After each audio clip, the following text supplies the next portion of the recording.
Hey folks, I wanted to do a quick video today, or rather hopefully quick, because you never know with me, but this is my own personal Harmony remote. This one controls all the components in my AV system, and it's a little bit rare for me because this is actually worth fixing. This is sort of their, I think it's called the Harmony 1 or Harmony Deluxe, and it's a two-part system. It's got the remote control, and then it's got a separate component that sits near my TV, and the two work in, well, for lack of a better way of putting it, harmony to control all the components on my system. And a new one, you know, they make lower end ones that are under 100, but this particular one, even now, even the new version is $300, $400, $500. So I felt like it was worth fixing. Admittedly, it is 10 years old, so it's not a new one, but it still works fine, other than the fact that the battery does not hold a charge. This is a rechargeable unit, and it sits in a cradle. But I got on Amazon and I bought a new battery for, I don't know, this was like 15 bucks all in. It was, you know, relatively inexpensive. So we're going to replace the battery in this today and hopefully not mess it up. To do that, we have to take it completely apart and we have to take the back off. And just a bit of a fair warning, there are a lot of delicate parts in here, so you know, between the top and the bottom. And so we're going to try and be as gentle as we can taking this thing apart, because we can damage some stuff, at which point we're going to pretty much ruin the thing, and that wouldn't be good, would it? So the first thing we need to do is take the back off this thing to even get to the batteries. And on the back here, there's a little compartment here that actually is meant for when you're programming it. You can plug a USB, I think USB 2 cable in the back here, and connect it to your computer and connect it to their software and do some more advanced programming for the various functions. I rarely use it. It's not used often once you get it set up, although I guess you can do some software updates on it. Underneath it, there is a little sticker right here, and this sticker, I'm going to use an X-Acto knife to remove it. Hopefully I don't have to overemphasize this, but be careful when you're using a knife, because you can cut yourself, obviously. So we're going to pull that sticker off. It doesn't need to go back on. Its only purpose is just to hide that little screw in there. Next thing we're going to do is we're going to take a small Phillips screwdriver, and there is a screw under there. Hopefully you can see that. I have to remove that. All right. Take that all the way out. And that is really the only fastener holding it together. The rest of it is basically snapped together. There's several clips along the outside of this thing, and like I said in the beginning of this video, that's where we need to be the most careful. I have to be honest, I have not taken this apart yet, and so I'm not sure if the separation point is along this line or along this line. So let's start taking it apart. We have a couple of options for taking these things apart. I can use a flathead screwdriver. I've got a couple of them here. There is a device called, I believe it's called a spudger, and it's basically a plastic blade about this size. And for the sake of this one, this is actually one I just made. I have some spudgers at home, but I'm not at home right now. But this is one I just made out of this is an old artist paintbrush that fell apart, and I kept the handle, and I just used a saw to cut this apart. So we're going to start by where this thing's separated, and you can kind of see it's already starting to separate a little bit. We're going to put the spudger in there, and we're going to try very carefully to nudge this thing apart little by little. Now we do run the risk of I already did it. I already broke the spudger, so we're going to need the screwdriver, and for the record, it does separate along this line right here, and we're just going to gradually, slowly and with feeling, if I can do it,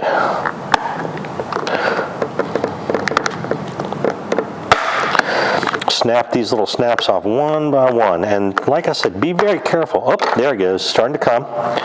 Be very careful. And we're going to go along this edge next. And I'll try the little spudger here again. This side's cooperating a little bit better. And just little by little, we're just going to snap this thing apart. And just hope it cooperates and hope I don't break anything. So the only downside of using a screwdriver, other than it's more aggressive and is more likely to hurt the internal components, is you are going to leave some little marks along the side. And if you don't care about that, that's fine. This actually came apart a lot easier than I thought. So now that we've got it about that far, we can pull this back like that. And another thing to be careful of, the charging ports for the battery are on the back of this machine, and they are still connected to the wire, so don't just yank this thing apart. Also, the, what is that? Oh, there's a little speaker that's also connected here, and we can remove that, hopefully not doing any damage. So now we got the back off, we can flip it open like this. And the battery is actually underneath this right here, and it plugs in right here. So what I'm going to do is I'm going to unplug the battery, hopefully. I just made a mistake, by the way. You never grab any plug by its wires. You're more likely to rip the plug and the wires apart. You want to grab it at the little tips right there you can grab it at. So actually, before we get too far into this, we want to make sure that I got the right battery, and I think it is, but let's compare. So really the main thing I want to do is make sure that the old plug and the new plug are compatible, and honestly, well, maybe it's upside down. Yeah, they look about the same. I think I can get that to work. Let me just make sure if I plug it in, it slips in nicely. It does not, does it? Well, let me take them apart and take a look at the ends. No, they look about the same. This just may need a little persuasion. Anyway, let's take this battery out because it's not any good anyway. There are 3 or maybe 4. There looks like there are 4 screws holding it in. 1, 2, 3, 4. This board is for the charger and may actually not need to be taken out, but we'll start with the 3 that I know are going to have to be taken out that are holding this black cover on. So take those out.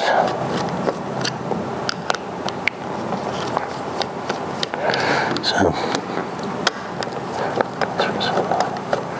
let's see if it'll come off now. No, it looks like I got to take this screw out too. So there we go. No big deal. No big deal. So this is another one of those be careful things on this type of machine. It looks like. Are you going to fight me on this? It looks like. It is going to fight me. I wonder if I can just slide this thing out without taking it completely apart. So I think what's happening is the board wants to stay, but it is sort of clamped onto the... there we go. I'm going to lift it just a little bit, just enough to get it disengaged with the from the battery bracket. And this is another one of those be very careful things. You can easily damage. This is very small electronics here. I'm going to shove there's a little clip holding this on this side, so I'm going to stick this in there and hopefully get this to come off. You are going to fight me, aren't you? Let's dump the screws out, see if that makes it any easier. What's holding you on now, baby? I think it's just, oh, I see. So this actually needs to, boy, that's a tough one. So this little pin right here, a little wedge, is wedged underneath the board in the most precarious place. But I did get it out. I didn't do any damage, I don't think. The one thing I did want to show you, and I saw this in another guy doing a video about this remote. This is the ribbon cable that goes to the touchscreen on the front, and it's right on the edge. You can damage it very easily with a screwdriver. I think he did it in his video. So this is just this is the old battery. It's black. The new one is blue, and it's held in, I think, with just a little double-sided tape. You can pretty much just gradually shove something in there and kind of pull it apart slowly. You don't want to break the plastic, which is a pretty good possibility as strong as this tape is. I'm not going to put new tape in it, frankly. This old tape will be in here anyway, but even if it wasn't, I don't think it matters for the operation of the machine. I'm sure from the manufacturing perspective, they put it in there because they wanted everything to stay in place, but I don't think it's necessary for our purposes. So now I'm going to put this back in like this. Now you notice the battery is not 100% identical. On this one, the the power comes out of here on this side, and this one comes out of the middle. But I think I'm still going to be able to wedge this in here well enough that I can get everything to fit back together. And by think, I mean I hope, because if not, well, I won't say we have trouble, but it'll be more difficult. And I've already got it in upside down. I really want to have it in this way so that when I get everything back together, this will be facing in the direction of the plug itself. So anyway, it's back together-ish, if you want to call it that.